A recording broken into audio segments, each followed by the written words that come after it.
Assalamualaikum warahmatullahi wabarakatuh.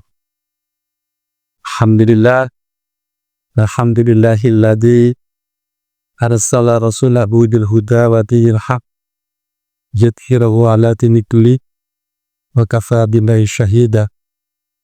Asyhadu an la ilaha illallah wahdahu la syarika lah wa asyhadu anna Muhammadan abduhu wa rasuluh la nabiyya ba'dah. A'udzu billahi minasyaitonir rajim. Bismillahirrahmanirrahim. Wa idza qudiyatis sholatu fantashiru fil ardi wabtaghu min fadlillahi wadhkurullaha katsiran la'allakum tuflihun. Al-ayah. Hadirin sahabat syarah yang dimuliakan oleh Allah Subhanahu wa taala. Izinkanlah sahabat syarah dimanapun berada akan sedikit menguraikan langkah-langkah menggapai keberuntungan. Yang pertama adalah sholat.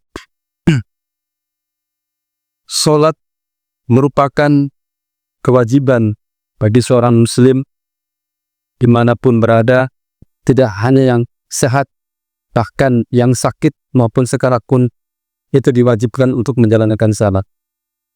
Tapi sholat di sini bukan hanya sholat 5 waktu, tapi sholat sunnah dan yang lainnya.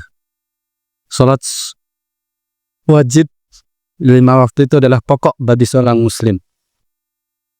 Jadi kalau untuk mendapatkan keberuntungan, tentunya kita tidak hanya menjalankan sholat 5 waktu, yaitu harus mengamalkan sholat sunnah qobliyah atau ba'diyah atau sholat sunnah yang lainnya seperti tahajud, duha, dan lain sebagainya.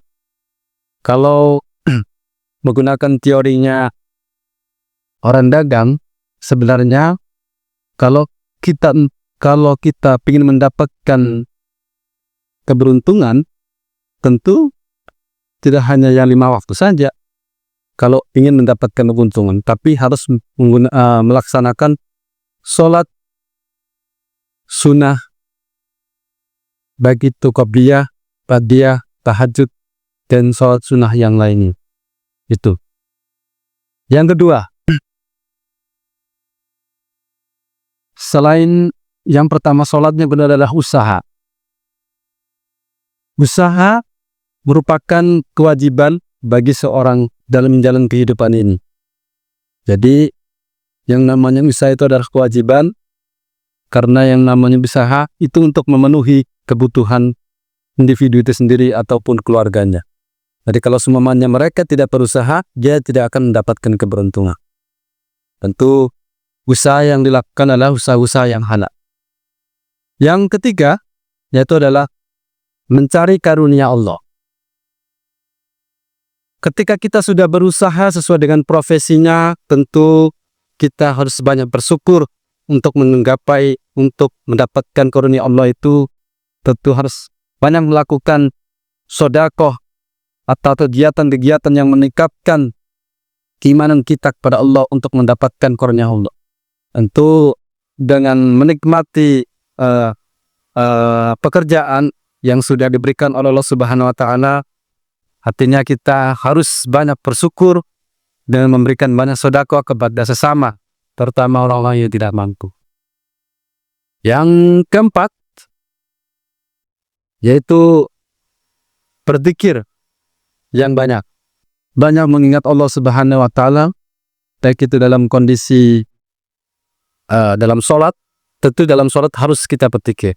Tentu yang harus mengingat adalah Allah Subhanahu wa taala untuk memuliakan mengagungkan Allah Subhanahu wa taala. Bahkan kita dalam duduk, berbaring, bahkan lagi sakit, dimanapun kita harus banyak berzikir kepada Allah Subhanahu wa taala.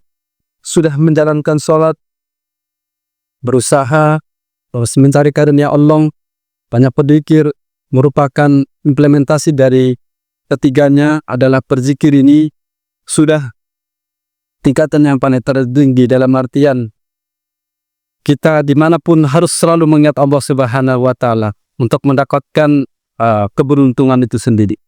Jadi keempat hal tersebut sudah tergambar dalam surat Al-Jumu'ah ayat 10. yang berbunyi A'udzubillahi minasyaitonirrajim. Bismillahirrahmanirrahim. Fa iza qudiyatis sholatu fantashiru fil ardi wabtaghu min fadlillahi wadhkurullaha katsiran la'allakum tuflihun. Jadi keempat komponen tadi adalah merupakan sudah tergambar dalam surat Al-Jumu'ah tersebut. Kiat-kiat atau langkah untuk mendapatkan keberuntungan sudah tergambar dalam surat Al-Jumu'ah tersebut. Mungkin itu yang bisa saya sampaikan, sahabat Sarah dimanapun berada. Kurang lebihnya maaf. Billahi taufiq wal hidayah. Wassalamualaikum warahmatullahi wabarakatuh.